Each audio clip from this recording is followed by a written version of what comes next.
थोड़ा कराची और कराची वालों की हालत ज़ार का जिक्र करते हैं। जिस तरह हमने कल भी आपको बताया था कि पाकिस्तान फिल्म इंडस्ट्री के लेजेंड अदाकार मुस्तफ़ा कुरैशी जो कि 700 से ज़ायद फिल्मों में अपनी अदाकारी के जौर दिखा चुके हैं, वो कराची में वॉक कर रहे थे। टूटी हुई सड़क थी, उसमें वो गिर गए, उनकी टांग टूट गई, जिस पर उन्होंने कहा कि सुबह वॉक कर रहे थे जब खुदी हुई सड़क में वो फंसे और गिर गए।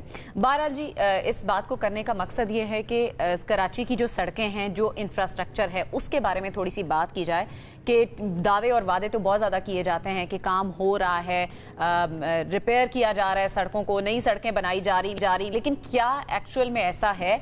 बहुत सारे लोग जान से हाथ धो बैठते हैं। ये तो चलें, अल्लाह का शुक्र है इनकी जान बच गई और इस तरह से टांग का ज़ाहिर नुकसान हुआ है, लेकिन कई जगह गटरों के, मैन होल के वो ढक्कन ही नहीं होते, उसमें बच्चे गिर जाते हैं। और भी मसाइल कुरैशी साहब की स्टोरी जब मैंने देखी ना तो उनका डायलॉग याद आ गया, नवा आया है सोनिया, ठीक है। तो उनको देखकर फिर ये ख्याल आता है कि जो उनका डायलॉग तो इस बारे में है कि नवा आया है सोनिया, लेकिन कराची की सड़कें जो है ना वो वैसी की वैसी हैं, हालत ज़ार जो है वो वैसी की वैसी है। कहा जाता है कि काम हो रहा है, कंस्ट्रक्शन हो रही है, लेकिन वो कंस्ट्रक्शन कहाँ पर हो रही है कुछ समझ नहीं आता। अभी हम ब्रेक में यही बात कर रहे थे, हमारे नुमाइंदे गयासुद्दीन हमारे साथ भी मौजूद है, उनसे हम ब्रेक में यही बात कर रहे थे कि पिछले 17-18 साल से कहा जा रहा है काम हो रहा है, लेकिन मुखा इसकी कोई गारंटी नहीं है। एक मरतबा फिर हम चलते हैं जरा गयासुद्दीन की तरफ, क्योंकि इससे पहले भी कई एपिसोड्स के अंदर हम कराची की सड़कों की हालतों के बारे में बात कर चुके हैं। एक मरतबा फिर जानते हैं कि क्या कोई बेहतरी आई है, किसी के कान पे जूं रींगी है या नहीं रींगी।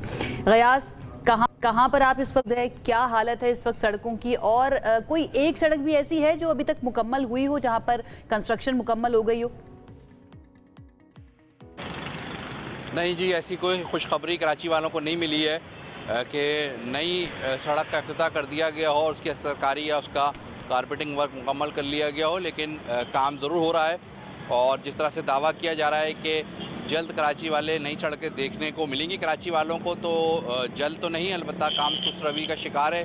मुख्तलिफ जगहों पे सेवरेज लाइनों का काम चल रहा है, काम हो रहा है, लेकिन अभी तक कोई ऐसी मरकज़ी सड़क कराची में नज़र नहीं आई जिसका बाकायदा तौर पर इफ्तिताह किया गया हो और कहा जा रहा हो, दावा किया जा रहा हो कि ये सड़क बना दी गई है और अब ये दोबारा नहीं टूटेगी। पिछले दिनों एक बात कही है, वो कहते हैं कि कराची और सिंध में जो इस वक्त काम है या इंफ्रास्ट्रक्चर है या जो सिचुएशन है, जो सिस्टम बना हुआ है, उसको बाहर से लोग देखने के लिए आते हैं। वो किसके बारे में उन्होंने बात की? कहाँ से आते हैं लोग?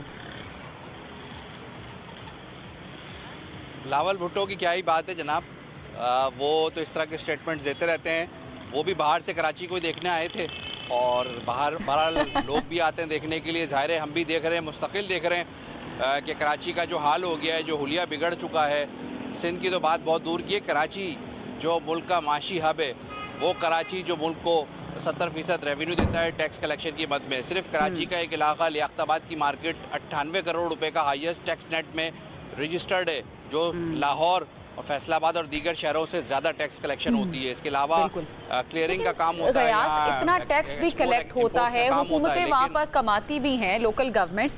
फिर बिलावल भुट्टो की एक स्टेटमेंट ये भी कि हमारे सूबे का किसी और सूबे से कोई मवाजना ही नहीं है। तो फिर ये पैसा जाता किधर है, और तो फिर लगता क्यों नहीं है लोगों की हालत ज़ार को संभालें? सड़कें सही होना ये एक बेसिक नेसेसिटी है जो कराची और सिंध के लोग इससे महरूम है, और फिर इनका मवाजना जब किया जाता है पंजाब से, इस्लामाबाद से, लाहौर की सड़कों से, तो फिर बुरा लग जाता है पीपल्स पार्टी को।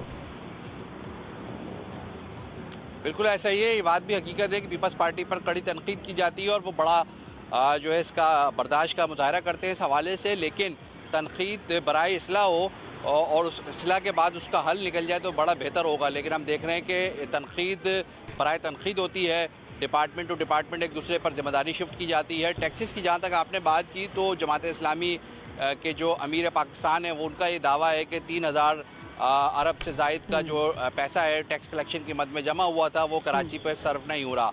दूसरी बात कर लें NFC वार्ड की, तो NFC वार्ड्स के पैसे जो है सूबों को मिलते हैं और सूबाई हुकूमत की जिम्मेदारी होती है कि वो फ़ंड निचली सतह पर मुंतकिल करते हुए जो बल्दियाती निज़ाम है उसके ज़रिए कराची का इंफ्रास्ट्रक्चर बेहतर करवाएं। लेकिन हम देख रहे हैं कि उसमें भी कोताहियाँ दिखाई दे रही हैं। फिर बात करें सियासी मामलात की आपसी चपखलिश, तो वो यकीनी तौर पर शहर को नुकसान पहुँचा रही है और इसी वजह से लोग कल सफर सीधी कर रहे नहीं हैं। है तो मुस्तफा कुरैशी साहब हम ये कह सकते हैं। ठीक है गयास, बहुत शुक्रिया आपका। आने वाले वक्तों में मजीद से जानते रहेंगे। और तमाम देखने वाले, अगर आपको लगता है जो कराची से बिलोंग करते, कराची आइट्स हैं, अगर आपको लगता है कि आपके घर के इर्द गिर्द सड़कें बहुत ज़्यादा टूटी हुई हैं या कोई बड़ी सड़क जिसके करीब आप रहते हैं, आप चाहते हैं कि उसके ऊपर बात की जाए हमारे शोज़ के अंदर, तो आप हमें हमारे सोशल्स के ऊपर आकर रीच आउट कर सकते हैं और हमें बता सकते हैं। हम डेफिनेटली उसको अपने शो का हिस्सा ज़रूर बनाएंगे।